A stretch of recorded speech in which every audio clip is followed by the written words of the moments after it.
유튜브 러비다토 채널인 행복 얼라이언스와 함께 결식 우려 아동 문제를 해결하기 위한 캠페인에 동참하고 있습니다. 시청자 여러분들께서 이 영상에 댓글을 남겨주시면 댓글 한 개마다 결식 우려 아동들에게 도시락이 전달됩니다. 여러분들의 따뜻한 마음을 댓글로 표현해 주시면 감사하겠습니다.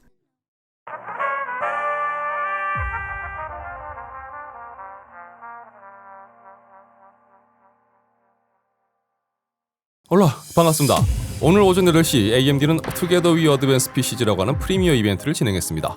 리사소는 이벤트에서 AMD의 차세대 시스템군인 젠4, RDNA3, 젠4C, XDNA 등에 대해 앞으로 단계적으로 공개할 것이라고 밝혔는데요. 그러니까 이번 이벤트는 젠4만 공개되는 자리였습니다. 자, 그럼 이제 베일을 벗은 라이젠 7000의 발표 내용 정리해 보도록 하겠습니다. AMD는 공식적으로 젠4에 대해서 IPC는 13%가 향상되었으며 최대 클럭은 5.7GHz 그리고 싱글 스레드 성능 향상은 29%라고 밝혔습니다. 리사소는 가장 먼저 라이젠 7950X를 공개했습니다. 라이젠 7950X의 성능과 관련한 비교 데이터에서는 5950X와 비교한 내용으로 게이밍에서는 최소 6%, 최대 35%, 그리고 크리에이터 성능 관련해서는 최소 30%, 최대 48%의 성능 향상을 보인다고 밝혔습니다. 또한 인텔 12900K와 비교한 성능 수치도 공개했는데요. 이 부분에 대해서는 좀 의견이 갈릴 것으로 보입니다. 게이밍에서는 도타나 섀도우 오브 툼레이더에서 23%와 14%의 성능 차이를 보였지만 나머지 비교 게임에서는 동일하거나 1% 뒤지는 것으로 나왔습니다.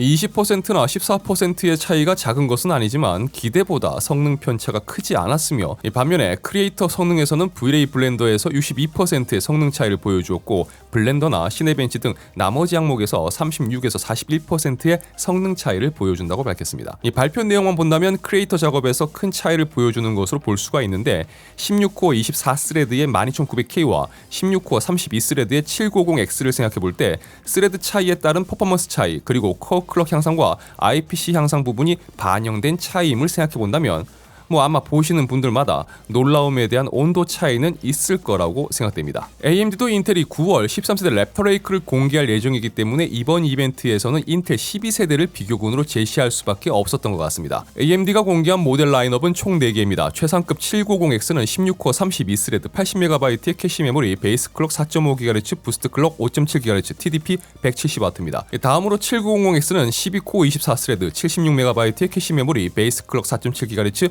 부스트 클럭 5.6GHz, TDP 170W입니다. 그리고 7700X는 8코어 16스레드 40MB의 캐시 메모리, 베이스 클럭 4.5GHz, 부스트 클럭 5.4GHz, TDP 105W입니다. 7600X는 6코어 12스레드 38MB의 캐시 메모리, 베이스 클럭 4.7GHz, 부스트 클럭 5.3GHz, TDP 105W입니다. AMD는 발표에서 인텔 대비 성능이 앞선다는 부분을 계속 강조했습니다. 싱글 스레드 성능 기준으로 긱벤치에서 라이젠 7000 시리즈 모델 모두 인텔 12900K보다 높은 성능을 보여준다는 점도 재차 강조했습니다. 또한 라이젠 7000 시리즈의 가장 막내 라인업인 7600X 역시 인텔 12900K와 비교했을 때 풀 HD 게이밍 성능 부분에서 거의 동일하거나 더 앞서는 것으로 발표가 되었습니다. 그리고 젠4 아키텍처와 관련된 내용이 추가되었는데요. IPC의 성능 향상 부분은 13%대로 굉장히 많은 벤치마크를 기반으로 확인된 내용임을 재차 강조했으며 IPC 성능 향상 부분에 있어서는 젠4 아키텍처의 설계 성능으로 인해서 이루어진 부분임을 재차 강조했습니다. 또한 전력 성능 부분에서 AMD는 590X를 예로 들어 이 동일 성능 기준 라이젠 7000 시리즈가 전력 사용량은 62% 수준의 낮은 전력에서 그리고 동일한 전력 기준으로는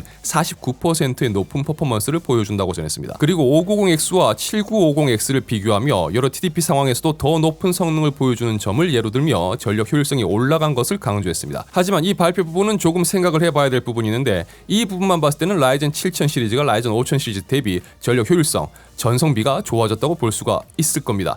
해당 부분은 맞는 말이지만 790X를 예로 들어서 해당 제품이 보여주는 이전 세대 대비 더 향상된 성능 그리고 제품이 뽑아줄 수 있는 최대 퍼포먼스 기준으로 본다면 결국 TDP가 그만큼 더 올라갔다는 부분은 무시해서는 안 될 겁니다. 따라서 AMD는 라이젠 7000 시리즈 중 TDP 170W급 제품들에 있어서 전력 소비량이 늘어났다는 이미지를 어느 정도 희석시키기 위해서 이런 발표 방법을 사용했다고 보여집니다. 그리고 아키텍처의 기술적인 부분을 강조하기 위해서 인텔 12세대 대비 라이젠 7000의 설계적인 장점도 나열했습니다. 자세한 부분까지는 굳이 살펴보지 않더라도 간단히 정리해서 이런 거죠. 우리가 인텔보다 더 잘 만들었다.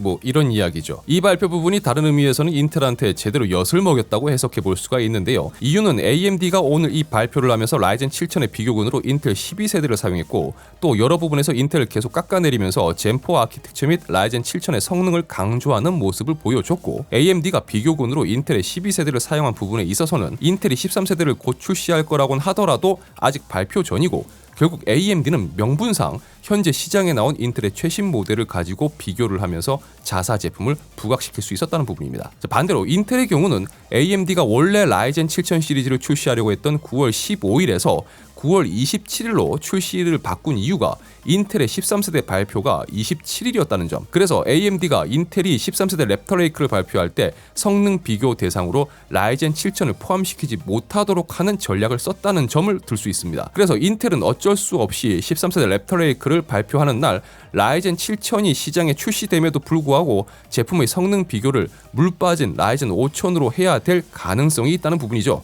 그래서 자사 제품 발표에 AMD에 그럴싸한 데미지를 줄 수 없다는 점을 생각해 본다면 AMD가 이번에는 제대로 인텔의 엿을 먹였다고 생각을 해볼 수도 있을 겁니다. 자, 그리고 이전에도 유출되었던 AMD의 로드맵이 공식적으로 사실인 것이 확인되었습니다. AMD는 젠4를 출시했고 이후로 젠4에 V캐시가 적용된 모델을 추가, 그리고 후반에는 공정 전환 모델로 4나노 노드에서 생산되는 젠4C를 출시합니다. 그리고 4나노 노드에서는 이후 젠5가 나오고요. 젠5 역시 동일한 과정으로 V캐시가 적용된 모델, 그리고 그 이후 3나노 공정으로 전환된 젠5C를 내놓는 과정을 2024년까지 완료한다는 계획입니다. 이후 새롭게 등장하는 AM5 플랫폼 관련 내용의 공개가 이어졌습니다. 1718 LJ 소켓으로 바뀌고 AM5 플랫폼은 최대 230W의 소켓 전력 공급이 가능한 설계, DDR5 및 PCI Express 5.0을 지원합니다. 라이젠 7000의 출시와 대응하는 칩셋은 X670 익스트림과 B650 익스트림, 거기에 X670 B650 칩셋으로 나뉩니다. 먼저 X670 라인이 9월에 출시가 되고 B650 라인이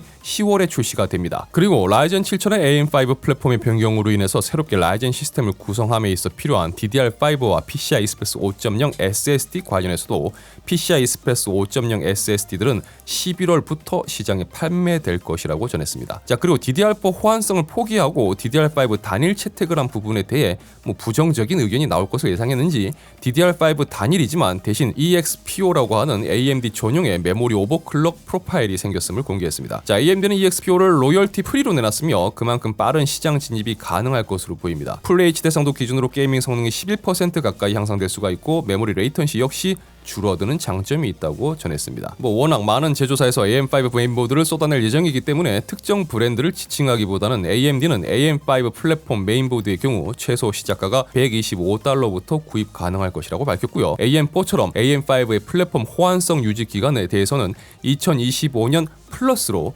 플랫폼 호환성 유지 기간에 대해서 코멘트를 진행했습니다. 자, 마지막으로 AMD 라이젠 7000 시리즈는 7950X가 $699, 7900X가 $549, 7700X가 $399, 7600X가 $299의 MSRP로 출시가 됩니다.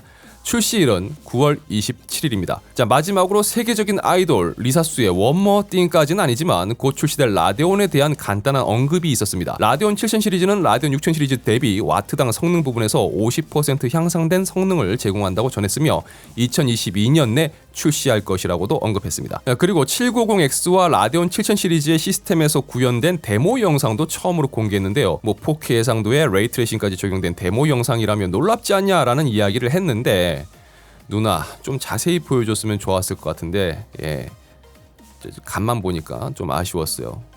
사수 누나. 네. 자, 이렇게 짧고 굵게 군더더기 없이 AMD는 라이젠 7000을 공개했습니다. 이제 남아있는 일정을 생각해본다면 다음 달 엔비디아가 어쩌면 RTX 4000 관련해서 정보를 공개할지도 모를 이벤트가 일단 있고요. 또 인텔의 13세대 랩터 레이크 공개도 있을 예정입니다. 그냥 무더운 여름이 지나가고 이제 가을로 접어드는 시점에 PC 관련 분야는 반대로 후끈 달아오를 것 같네요. 이른 아침 진행된 발표를 챙겨보지 못한 분들에게 이 영상이 도움이 되길 바랍니다. 시청해주셔서 진심으로 감사합니다. 지금까지 아토였습니다. 고맙습니다.